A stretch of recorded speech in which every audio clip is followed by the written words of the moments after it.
Hello everyone, this is Tina from Boatman. In this video, I will introduce how to use the menu function of the Actor plus MK5. Firstly, we can press the menu button once to enter, and then long press to exit. And then in menu page, we have four different pages. So you have to press it again, the switch to page 2, page 3, and then page 4, page 1 again.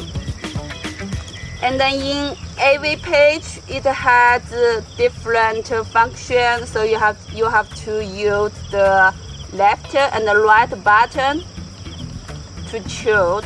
So let's say now I switched to number 5 travel speed, and I press OK. Now we can choose 100% or 90, 80, 70, 60, and again.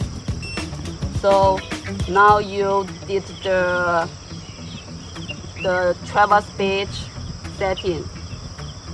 Okay, thank you.